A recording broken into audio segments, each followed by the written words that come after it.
Hey, hi, hello there, and welcome back to Formula Amateur, where today we are talking all about the finale. We are crowning the Formula One World Champion. The Drivers' Championship is ending, and who has taken the crown? Well, we are going to discuss that. We are also going to discuss who won the Teams Championship for Formula 2, so that's all to come for. So let's get into it. It is an exciting one. So let's get ready to close out this year's season with the final race rundown of 2025. Let's do this.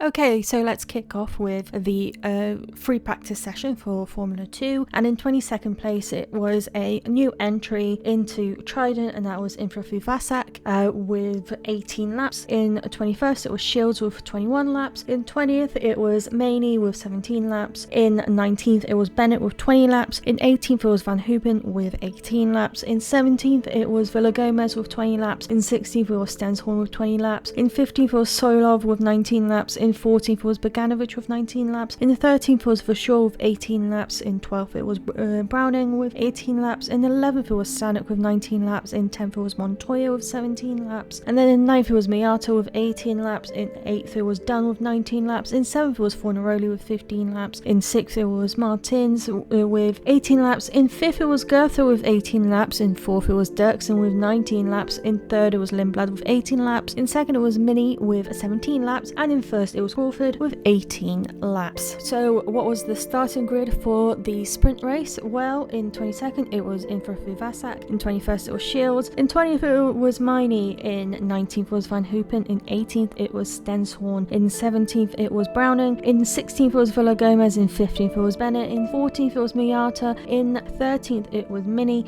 In 12th it was Verschoor. In 11th it was Dunn. In 10th it was Stanek. In 9th it was Crawford. In 8th it was Fornaroli. In 7th it was Bogdanovic. In 6th it was Montoya. In 5th it was meant to be Goethe, but he actually started 4th. In 4th Martins qualified, but he actually started 3rd. In 3rd it was meant to be Dirksen, but he started 2nd, and this is all as a result of Solov receiving a grid penalty, 3-place grid penalty. Montoya also it was Miney who received a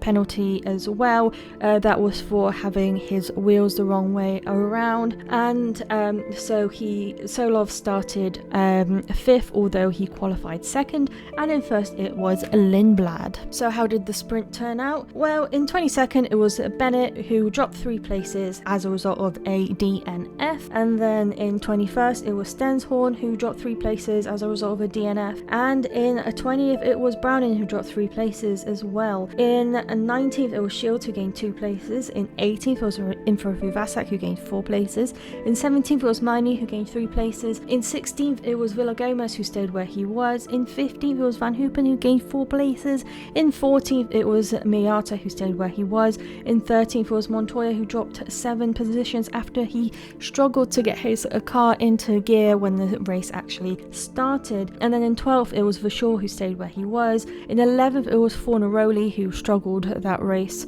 and dropped 3 places. And then in 10th it was Stanek who stayed where he was. In 9th it was Mini who gained 4 places. In 8th it was Dunn who gained 3 places. In 7th it was Martins who dropped 3 places to where he qualified, but 4 places to where he started. And then it was Crawford in 6th who gained 3 places. In 5th it was Goethe who stayed where he was, where he qualified, but eventually as a result of where he started lost 1 place. In 4th it was Bogdanovic who gained 3 places, and then it was Solov in 3rd who lost 1 position to where he qualified but gained 2 positions to where he started. And then in 2nd it was Dirksen who gained 1 position to where he qualified but stayed where he was to where he started, and it was Lindblad in 1st position, winning his third win, his second sprint race this year, and it was also his final sprint race in F2 before he goes to Formula 1. But how did they actually qualify? Well, in 22nd place, it was Infrafu Vasak who stayed where he was to where he was in free practice. In 21st, it was Shields who stayed where he was in free practice. In 20th, it was Miney who also stayed where he was in free practice. And then in 19th was Van Hoopen who dropped 1 position. In 18th, it was Stenshorn who dropped 2 positions. In 17th, it was Browning who dropped 5 positions. In 16th, it was Villagomez who gained 1 position. In 15th, it was Bennett who gained 5 positions. In 14th, it was Miata who dropped 5 positions. In 13th, it was Mini who dropped 11 positions. In 12th, it was Verschoor who gained 1 position to where he was in free practice. This is all compared to free practice, by the way, if you haven't noticed. And then in 11th, it was Dunn who dropped 2 places. In 10th, it was Lindblad who dropped 7 places. In 9th, it was Solov who gained 6 places. In 8th, it was Dirksen who dropped 4 places. In 7th, it was Martins who stayed where he was. In 6th, it was Goethe who dropped 1 place. In 5th, it was Montoya who gained 5 places. In 4th, it was Bogdanovic who gained 3 places. In 3rd, it was Fornaroli who gained 4 places. In 2nd, it was Crawford who dropped 1 place. And in 1st, it was Stanek who gained 10 places. So how did the race actually pan out? Well, in 22nd, it was Van Hoopen who dropped 3 places as a result of a DNF, followed by Dunn who dropped 10 places as a result of a DNF in 21st. In 20th, it was Shields who gained 1 position but also DNF. And then in 19th was Martins who dropped 12 places and also had a DNF. And in 18th, it was Montoya who dropped 13 places as a result of a DNF. And now we get out of the DNF zone. And in 17th, it was Infrafu Vasak who gained 5 positions. And then in 16th was Bennett who dropped 1 position. In 15th, it was Stenshorn who gained 3 positions. In 14th, it was Browning who gained 3 positions. In 13th, it was Verschoor who lost 1 position. In 12th, it was Solov who dropped 3 positions. In 11th, it was Fornaroli who dropped 8 positions. In 10th, it was Crawford who dropped 8 positions. In 9th, it was Lindblad who gained 1 position. In 8th, it was Miata who gained 6 positions. In 7th, it was Maney who gained 13 positions. In 6th, it was Villagomez who gained 10 positions. In 5th, it was Goethe who gained 1 position. In 4th, it was Bogdanovic who stayed where he was. In 3rd, it was Mini who gained 10 positions. In 2nd, it was Stanek who dropped 1 position. And in 1st, the winner of the race was Dirksen who gained 7 positions. And now, as that was the final Formula 2 race of 2025, let's look at the results overall. Where did the drivers stand and where did the teams stand at the final race? So as we know, Fornaroli was crowned champion in Qatar and he finished the season on 211 points, and then a further 36 points behind was Crawford with 175, a further 5 points behind was Verschoor on 170, a further 8 points was Browning with 162 points, and then a further 12 points it was Dunn with 150, and then 16 points behind him was Lindblad with 134, and then Bogdanovic 18 points further behind with 116, and another 4 behind was Pepe Marti, who is now in Formula E and on 112 points, and then in 9th it was Dirksen on 107 points, a further 5 points behind, and then in 10th it was Stanek with 105, a further 2 points behind. In 11th it was Martin who was 8 points behind on 97, and in 12th it was a further 6 points behind for Montoya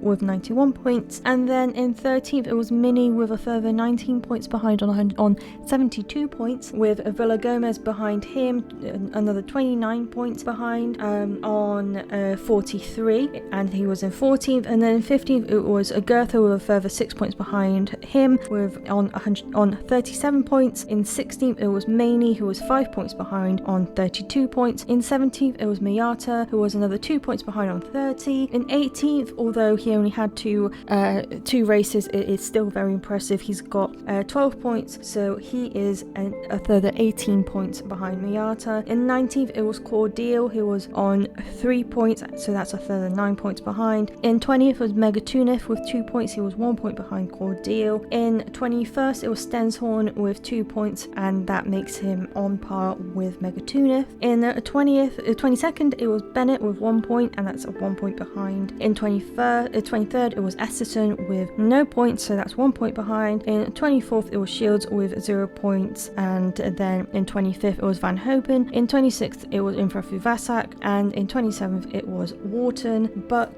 Infrafu Vasak and Wharton only did one race. Esterson and Megatunif left the grid, they were let go of, and so was Cordeal, and Marty went to Formula E, which is why Solov came in for his position, and he will be on the grid next year. So how did the teams look like by the end? Well, in first it was Invicta with 316 points, followed by High Tech with 278, that's a 38 points difference, and then in third it was Campos with 258 points, a further 20 points behind. In fourth it was Dams Lucas Oil with 207 points, that's a further 51 points behind, and then in fifth it was MP Motorsport on 207 points, that makes them equal on points with Dams Lucas Oil, and then in sixth it was Prema Racing with 163 points, a further 44 points behind. In seventh it was Rodin with 158 points, 55 points, that's a further 8 points behind. In eighth it was ART Grand Prix with 127 points, a further 28 points behind. In ninth it was AIX Racing with 107 points, a further 20 points behind. In 10th it was Van Amersfoort Racing with 44 points, that's 63 points behind. And in 11th it was Trident with 2 points, and that makes them 42 points behind in 11th. So now let's talk about Formula 1. They were finally able to crown a driver's champion, and we will get into that shortly. But how did FP1 go? So we had another 9 rookies take part in FP1. So in 20th position with 22 laps it was Shields in place of Alonso. In 19th it was Crawford with 24 laps in place of Stroll. In 18th it was Browning with 18 laps, and he was in place of Albon. In 17th it was Iwasa with 30 laps in place of Lawson. In 16th it was Arthur Leclerc in place of Hamilton with 27 laps, and then in 15th it was Lindblad in place of Tsunoda with 26 laps. In 14th it was O'Ward with 28 laps in place of Piastri. In 13th it was Aaron in place of Gasly with 27 laps. In 12th it was Hadjar with 31 laps. In 11th it was Hirakawa in place of Ocon with 28 laps. In 10th it was Colapinto, his best yet in any sort of standing this year, with 28 laps. In 9th it was Sainz with 27 laps. In 8th it was Behrman with 14 laps. In 7th it was Bortoletto with 29 laps. In 6th it was Russell with 29 laps. In 5th it was Hulkenberg with 28 laps. In 4th it was Antonelli with 30 laps. In 3rd it was Charles Leclerc with 28 laps. In 2nd it was Verstappen with 30 laps. And in 1st it was Norris with 28 laps. Now there was a lot of confusion with the names, specifically for the engineers talking to drivers. So in order to differentiate the fact that there were 2 Leclercs who are brothers, Arthur and Charles, they referred to Arthur as Leclerc Jr., which Verstappen found hilarious when he was told that Leclerc Jr. is a few seconds in front. And then Russell's engineer had an issue where he confused Award and Iwasa and said that Iwasa is in front of him, but that was Iwasa, and he confused him with Award. It sounded funnier in the moment, I promise. And now let's go into FP2. So now everyone is back in their seats, and in 20th position it was Gasly with 30 laps. That's a 7 position drop for him. In 19th it was Colapinto with 28 laps. He dropped 9 positions. In 18th it was Lawson with 32 laps. He dropped 1 position. In 17th it was Tsunoda with 29 laps. He dropped 2 positions. And this is with all the drivers that finally came back to their seats, this is where they, this is in comparison to who replaced them in FP1. And then in 16th, it was Ocon with 27 laps and he dropped 5 positions. In 15th, it was Albon with 32 laps, he gained 3 positions. In 14th, it was Hamilton with 29 laps, he gained 2 positions. In 13th, it was Sainz with 31 laps, he dropped 4 positions. In 12th, it was Stroll with 29 laps, he gained 7 positions. In 11th, it was Piastri with 29 laps, he gained 3 positions. In 10th, it was Antonelli with 29 laps, he dropped 6 positions. In 9th, it was Alonso with 27 laps, he gained 11 positions. In 8th, it was Leclerc with 31 laps, he dropped 5 positions. In 7th, it was Hadjar with 29 laps, he gained 5 positions. In 6th, it was Bortoleto with 28 laps, he gained 1 position. In 5th, it was Hülkenberg with 28 laps, he stayed where he was. In 4th, it was Behrman with 28 laps, he gained 4 positions. In 3rd, it was Russell with 29 laps, he gained 3 positions. In 2nd, it was Verstappen with 31 laps, he stayed where he was. And in 1st, it was Norris with 28 laps and he stayed where he was. And now on to FP3 with Tsunoda being in 20th. He actually only had 10 laps because in the pit lane Antonelli crashed into him, into his side pod, and had to have that repaired, so he didn't get much running in there. So he dropped 3 positions. In 19th, it was Colapinto with 17 laps. He stayed where he was. In 18th was Hamilton, who crashed and as a result had 8 laps only, and he dropped 4 positions. In 17th, it was Gasly with 18 laps. He gained 3 positions. In 16th, it was Hadjar with 16 laps and he dropped 9 positions. In 15th, it was Lawson with 15 laps and he gained 3 positions. In 14th, it was Stroll, who did 18 laps and dropped 2 positions. In 13th, was Hülkenberg with 16 laps and dropped 8 positions. In 12th, it was Sainz with 17 laps and he gained 1 position. In 11th, it was Bortoleto with 15 laps and he dropped 5 positions. In 10th, it was Albon with 17 laps and he gained 4 positions. In 9th, it was Antonelli with 13 laps, and as I said, he crashed with Tsunoda in the pit lane and he gained 1 position. In 8th, it was Leclerc with 17 laps and he stayed where he was. In 7th, it was Behrman with 15 laps and he dropped 3 positions. In 6th, it was Ocon with 18 laps, he gained 10 positions. In 5th, it was Piastri with 16 laps, he gained 6 positions.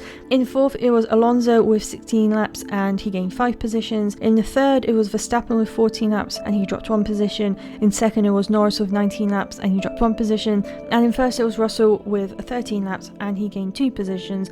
But as a result of the fact that Hamilton crashed into a wall after he lost control of the car, that's why there's a significant drop in how many laps everyone has done, because they had to call out a red flag. Well, it wasn't really they just couldn't do as much as they wanted, really, and that was the biggest incident the entire race weekend. So now let's get into qualifying. So how did they qualify? Surprise, surprise, the Alpine boys are at the very bottom. In 20th position, it was Colapinto, who dropped 1 position. In 19th, it was Gasly, who dropped 2 positions, and then in 18th, it was Hülkenberg, who dropped 5 positions. In 17th, it was Albon, who dropped 8 positions. In 16th, it was Hamilton, who gained 2 positions. In 15th, it was Stroll, who dropped 1 position. In 14th, it was Antonelli, who dropped 5 positions. In 13th, it was Lawson, who gained 2 positions. In 12th, it was Sainz, who stayed where he was. In 11th, it was Behrman, who dropped 4 positions. In 10th, it was Tsunoda, who gained 10 positions. In 9th, it was Hadjar, who gained 7 positions. In 8th, it was Ocon, who dropped 2 positions. In 7th, it was Bortoleto, who gained 4 positions. In 6th, it was Alonso, who dropped 2 positions. In 5th, it was Leclerc, who gained 3 positions. In 4th, it was Russell, who dropped 3 positions. In 3rd, it was Piastri, who gained 2 positions. In 2nd, it was Norris, who stayed where he was. And in 1st, it was Verstappen, who gained 2 positions. And that was the final qualifying of the year, alongside all the final free practices as well. And let's get into the important bit, which is the actual race. So how did the race actually go? Well, in 20th position was Colapinto, who stayed where he was. In 19th, it was Gasly, who stayed where he was. In 18th, it was Lawson, who had a penalty for driving erratically and dropped 5 positions. In 17th, it was Hadjar, who did not get a penalty, but the racing balls were just not very competitive today, and that was he dropped 8 positions. In 16th, it was Albon, who gained 1 position. In 15th, it was Antonelli, who dropped 1 position. In 14th, it was Tsunoda, who dropped 4 positions as a result of him weaving in and out as he was being overtaken, causing Lando Norris to have to leave the track and gain an advantage, because it was either that or him crashing into Tsunoda, because he did not have a chance to actually lose momentum in any other way. So Tsunoda received a 5-second penalty, and Lando Norris did not have any penalty because he had no other choice apart from crash or leave and gain an advantage. So that was great for him. And then in 13th it was Sainz, who dropped 1 position. In 12th it was Bortoleto, who dropped 5 positions. In 11th it was Stroll, who gained 4 positions. In 10th it was Hülkenberg, who gained 8 positions. In 9th it was Behrman, who gained 2 positions. In 8th it was Hamilton, who gained 8 positions. In 7th it was Ocon, who gained 1 position. In 6th it was Alonso, who stayed where he was. In 5th it was Russell, who dropped 1 position. In 4th it was Leclerc, who gained 1 position. In 3rd it was Norris, who dropped 1 position. In 2nd it was Piastri, who gained 1 position. And in 1st it was Verstappen, who won the race and stayed where he was. But as I said, this was a title defining race, the final race of the season. So let's talk about how these results have come up with the Drivers' Championship. But before we get into that, we have to talk about the driver of the day, which was Max Verstappen, who won the race, as I said. And the fastest lap went to Charles Leclerc, who was chasing Lando Norris practically the entire time, and even said to his face after the race that he was annoying him, but that's just racing. So who was crowned champion? It was Lando Norris who was crowned champion, because although he finished in 3rd, he had to just finish on the podium to win the championship, whereas the permutations for the other two, being Piastri and Verstappen, were a lot more difficult. And at one moment even Verstappen asked how is Leclerc doing with keeping Lando at bay, and Jean-Pierre Lambiase said they are basically doing the same pace. He is not stopping him, and eventually Leclerc actually stopped chasing him when he realized that it's not going to work, and actually it's badly affecting his car. So Norris won the championship for the first time ever, and he finished this season on 423 points, with Verstappen 2 points behind on 421 in 2nd. In 3rd it was Piastri, who was a further 11 points behind on 410. In 4th it was Russell, who was a further 91 points behind on 319 points.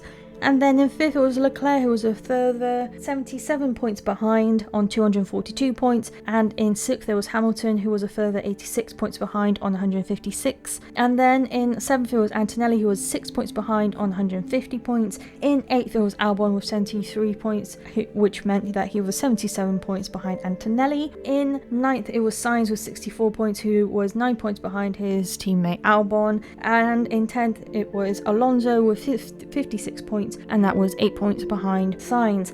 In 11th it was Hadjar with 51 points, he was 5 points behind Alonso. In 12th it was Hülkenberg, who was on 49 points and was 2 points behind Hadjar. In 13th it was Behrman with 42 points, he was 7 points behind. In 14th it was Lawson with 38 points, he was 4 points behind. In 15th it was Ocon with 38 points, he was on par with Lawson. In 16th it was Stroll with 34 points, 4 points behind. In 17th it was Tsunoda with 33 points, 1 point behind. In 18th it was Gasly with 22 points, 11 points behind. And then in 19th was Bortoleto, the last point scoring driver, with 19 points, he was 3 points behind. And then in 20th it was Colapinto, the only current driver who has not scored any points, so that means that he was 19 points behind Bortoleto. And then in 21st it was Doohan, who only did 6 races and also did not score any points for Alpine.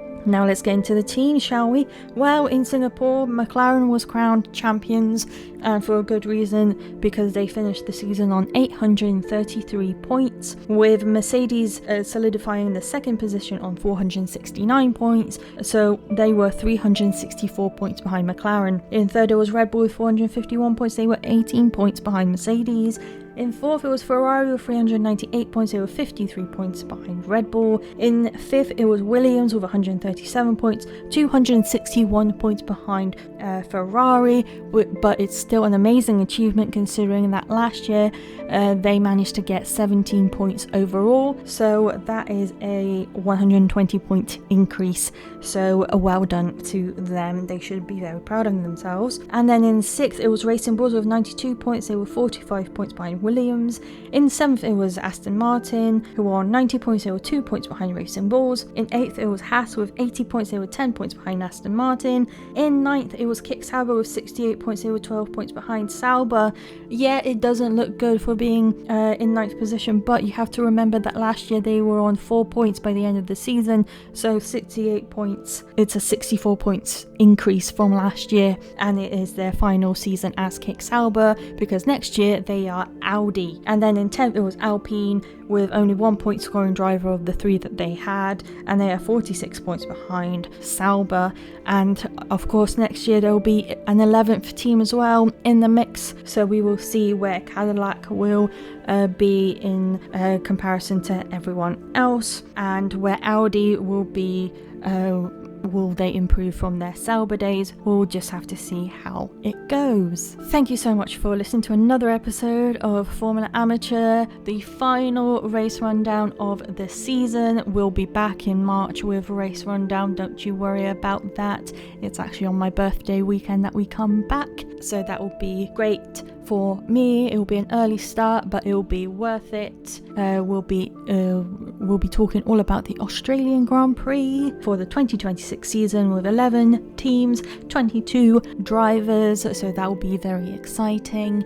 And don't forget to check out my lovely colleagues on the Be The Change Media Network. Check out BeTheChangeMediaNetwork.com. FormulaAmateur.com is coming, as I've been saying for a while, and I will keep saying it until it actually is live, and then I will tell you to check that out as well. Thank you so much for being here throughout this whole race rundown season. I hope you've enjoyed it. Please let me know how you felt about it. I would love to hear what you have to say. Tell me how I can improve. Tell me what you loved. I'm always trying to change things up a bit, even if you might not be able to see. I do switch a few things up here and there. And thank you once again. So there will be no Monday episodes until the 9th of March, but there will always be a Saturday episode, so don't you worry about that. You will still hear my voice here and there, regardless of how much you don't want to.